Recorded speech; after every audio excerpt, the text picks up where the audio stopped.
Hello friends, welcome to Keerthi's culture and kitchen channel. ఇవాల్టి special చింతపండు పులిహోర. ఈ పులిహోర అంటే నచ్చని వారు ఉండరు. చిన్న పెద్ద అందరూ ఇష్టపడతారు. అలాంటి పులిహోరని నేను చెప్పే విధంగా ఒకసారి ట్రై చేసి చూడండి. చాలా అంటే చాలా టేస్టీగా ఉంటుంది. దీనికి కావలసిన పదార్థాలు: 25 గ్రాముల చింతపండు, నూనె,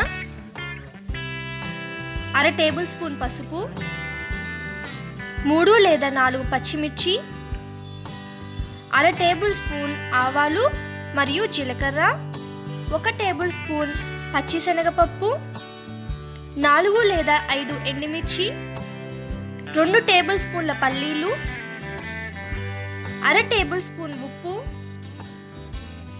2 రెబ్బల కరివేపాకు, తురిమి పెట్టుకున్న ఒక క్యారెట్. ఇది తయారు చేసుకోవడానికి ముందుగా 25 గ్రాముల చింతపండును తీసుకొని వేడి నీళ్లు పోసుకొని నానబెట్టుకోవాలి. ఈ చింతపండుని ఈ విధంగా పిసికి చిక్కటి చింతపండు గుజ్జుని ప్రిపేర్ చేసి పక్కన పెట్టుకోవాలి. 4 కప్పుల రైస్ తీసుకొని అందులో తగినంత ఎసరు పోసుకొని పొడి పొడిగా ఉడికించాలి. మనం రెగ్యులర్గా వేసుకునే వెసరు కన్నా కొద్దిగా తక్కువ వాటర్ని యాడ్ చేసుకొని ఉడికించుకుంటే రైస్ పొడి పొడిలాడుతూ ఉంటుంది. ఇందులో 2 టేబుల్ స్పూన్ల నూనె అలాగే 1/2 టేబుల్ స్పూన్ ఉప్పు వేసుకొని బాగా కలుపుకోండి.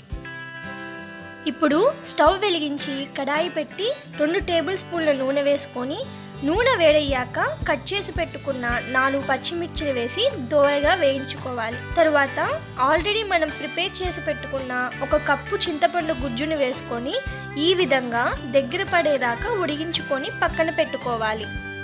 ఇది దగ్గర పడడానికి కనీసం 5 నిమిషాల దాకా పడుతుంది. తరువాత అదే కడాయిలో 2 టేబుల్ స్పూన్ల నూనె వేసుకొని అందులో ఆవాలు, జీలకర్ర, పచ్చిశనగపప్పు మరియు 2 టేబుల్ స్పూన్ల పల్లీలు వేసుకొని దోరగా వేయించుకోవాలి. తరువాత 5 లేదా 6 ఎండుమిర్చి వేసుకొని ఎండుమిర్చి క్రిస్పీగా అయ్యేదాకా బాగా వేయించుకోవాలి. ఇప్పుడు ఇందులో 2 రెబ్బల కరివేపాకు వేసుకొని ఒకసారి బాగా వేయించుకోండి. చివరిగా 1/2 టేబుల్ స్పూన్ పసుపు వేసుకొని ఒకసారి బాగా కలుపుకొని స్టవ్ ఆపేసి ఒక ప్లేట్లోకి తీసుకోండి. తరువాత 1 టేబుల్ స్పూన్ ఆయిల్ వేసుకొని తురిమి పెట్టుకున్న క్యారెట్ని వేసి 3 నిమిషాల పాటు వేయించుకొని ఒక బౌల్లోకి తీసుకొని పక్కన పెట్టుకోండి.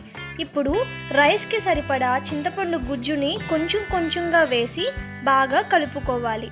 అలాగే మనం వేయించి పెట్టుకున్న పల్లీలు, పోపు, ఎండుమిర్చిని వేసుకొని ఒకసారి కలుపుకోండి. తరువాత గార్నిష్ కోసం క్యారెట్ తురుముని చల్లుకోండి.